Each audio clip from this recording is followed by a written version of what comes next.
പത്തനംതിട്ടയിൽ നിന്നാണ് പെരുന്നാട്. വാഹനാപകടം. നിയന്ത്രണം വിട്ട ലോറി തലകീഴായി മറിഞ്ഞ് ഡ്രൈവർക്ക് ഗുരുതര പരുക്ക്. ശ്രീജിത്ത് ശ്രീകുമാരൻ വിശദാംശങ്ങളുമായി. ശ്രീജിത്ത്, ഇതിൽ ഡ്രൈവർ മാത്രമാണോ ഉണ്ടായിരുന്നത്? അദ്ദേഹത്തിന്റെ പരുക്ക് ഗുരുതരമാണ് എന്നറിയുന്നു. മറ്റു വിശദാംശങ്ങൾ എന്തൊക്കെ? ായിരുന്നു അനുജ ഈ വാഹനത്തിൽ ഉണ്ടായിരുന്നത്. പമ്പയിലേക്ക് അവിടെ സന്നിധാനം ശബരിമലയൊക്കെ അടച്ചു, പക്ഷെ പമ്പയിൽ ചില കടകളുണ്ട്. അവിടേക്ക് പച്ചക്കറി ലോഡുമായാണ് ഈ പിക്കപ്പ് വാൻ പോയിരുന്നത്.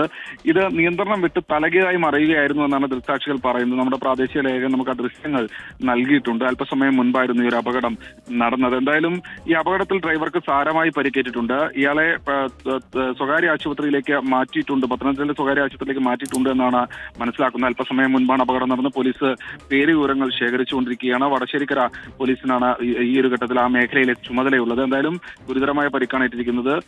മറ്റു വാഹനങ്ങൾ, ശബരിമല സീസൺ കഴിഞ്ഞതിനാൽ മറ്റു വാഹനങ്ങളൊന്നും തന്നെ കാര്യമായി ഉണ്ടായിരുന്നില്ല. അങ്ങനെയാണെങ്കിൽ മറ്റു വലിയൊരു അപകടത്തിലേക്ക് കാര്യങ്ങൾ നീങ്ങിയത്. എന്തായാലും പമ്പയിലേക്ക് ലോഡുമായി പോയ വാഹനമാണ് മറിഞ്ഞിരിക്കുന്നത്. ഡ്രൈവർക്ക് ഗുരുതരമായി പരിക്കേറ്റിട്ടുണ്ട്. അനുജ, ശരി. പത്തനംതിട്ട പെരുന്നാട്ടിലാണ് ഈ അപകടമുണ്ടായത്. ഡ്രൈവറുടെ ആരോഗ്യനില വളരെ ഗുരുതരമാണ് എന്നാണ് ഇപ്പോൾ നമുക്ക് അറിയാൻ കഴിയുന്നത്.